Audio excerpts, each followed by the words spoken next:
Hi dears, welcome to my channel. This is Reshmi from trendy threads. അപ്പോൾ ഇന്ന് നമ്മൾ ചെയ്യാൻ പോകുന്നത് സ്പ്ലിറ്റ് സ്റ്റിച്ചാണ് കേട്ടോ. വളരെ ഈസി ആട്ടോ നമുക്കിത് ചെയ്യാനായിട്ട്. നമ്മൾക്ക് ഇത് വന്നിട്ട് കോമൺ ആയിട്ട് പറയുകയെന്നുണ്ടെങ്കിൽ ചെയിൻ സ്റ്റിച്ചിൻ്റെ ഇനിയൊരു വേർഷൻ എന്ന് വേണമെങ്കിൽ പറയാം. പക്ഷേ സ്റ്റിച്ച് ചെയ്യുന്ന മെത്തേഡ് മാത്രം ഡിഫറൻസ് ആയിരിക്കും. അപ്പം നമുക്ക് എങ്ങനെയാണ് സ്റ്റിച്ച് ചെയ്യുന്നത് നോക്കിയാലോ. സ്റ്റിച്ച് സ്റ്റാർട്ട് ചെയ്യുന്നതോടെ സൂചി കുത്തി മുകളിലോട്ട് എടുക്കാം. എന്നിട്ട് കുറച്ച് ഗ്യാപ്പ് വിട്ടതിന് ശേഷം വീണ്ടും സൂചി കുത്തി കംപ്ലീറ്റ് ത്രെഡും താഴോട്ട് വലിക്കുക കേട്ടോ. എന്നിട്ട് അവിടെ നിന്ന് വീണ്ടും നമ്മൾ എന്താ ചെയ്യേണ്ടത്, വീണ്ടും സ്റ്റിച്ച് കുറച്ച് ഗ്യാപ്പ് വിട്ടതിന് ശേഷം സ്റ്റിച്ച് ചെയ്യാനായിട്ട് വീണ്ടും സൂചി കുത്തി മുകളിലോട്ട് എടുക്കുക.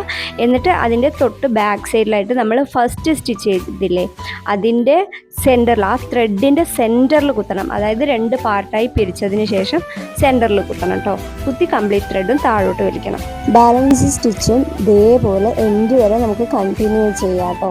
ഞാൻ തുടക്കത്തിൽ പറഞ്ഞതുപോലെ തന്നെ വളരെ ഈസിയാണ് ഇത് ചെയ്യാനായിട്ട്. എല്ലാവരും ചെയ്ത് നോക്കുക. ചെയിൻ സ്റ്റിച്ച് ചെയ്തവർക്ക് ഇത് ചെയ്യാനായിട്ട് വളരെ എളുപ്പമാവും. നമ്മൾ ചെയ്യുന്ന മെത്തേഡ് മാത്രമേ ഡിഫറൻസ് ഉള്ളൂ ഇതിൽ.